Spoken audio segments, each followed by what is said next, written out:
नमस्कार, देशोन्नतीमध्ये मी ऐश्वर्या शिंदे आपलं स्वागत करते। इयत्ता 10वी आणि 12वीच्या परीक्षेत बुरखा घालून परीक्षा देण्यास परवानगी नाकारण्यात यावी अशी मागणी भाजप नेते आणि मत्स्य विकास मंत्री नितेश राणे यांनी राज्याचे शालेय शिक्षण मंत्री दादा भुसे यांच्याकडे केली आहे।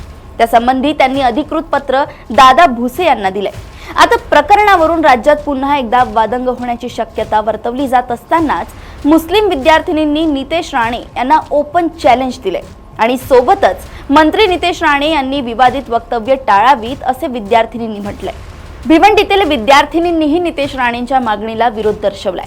भिवंडीतील 10वी आणि 12वीच्या विद्यार्थिनींनी सांगितलंय की धर्म आणि शिक्षण हा वेगळा भाग आहे, त्याला शिक्षणाशी जोडले जाऊ नये। शिवाय शासनाने शिक्षणावर भर दिला पाहिजे।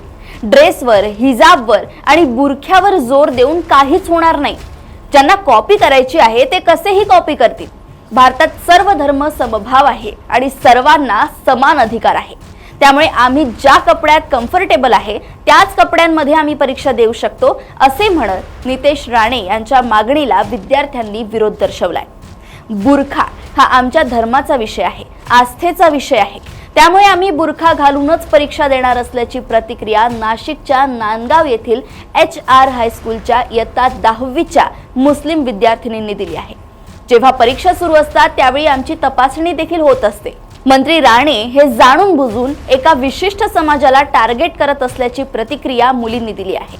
आम्ही शिक्षण मंत्र्यांना विनंती करतोय असे वक्तव्य करणाऱ्यांवर कारवाई करावी अशी मागणी या विद्यार्थिनींनी शालेय राज्याचे शिक्षण मंत्री दादा भुसे यांच्याकडे केली आहे। इयत्ता 10वी आणि 12वीच्या परीक्षेत बुरखा घालून परीक्षा देण्यास परवानगी नाकारण्यात यावी अशी मागणी नितेश राणे यांनी शिक्षण मंत्र्यांकडे केली आहे। आणि आता त्यात हे मुस्लिम विद्यार्थिनींचं नितेश राणेंना ओपन चॅलेंज।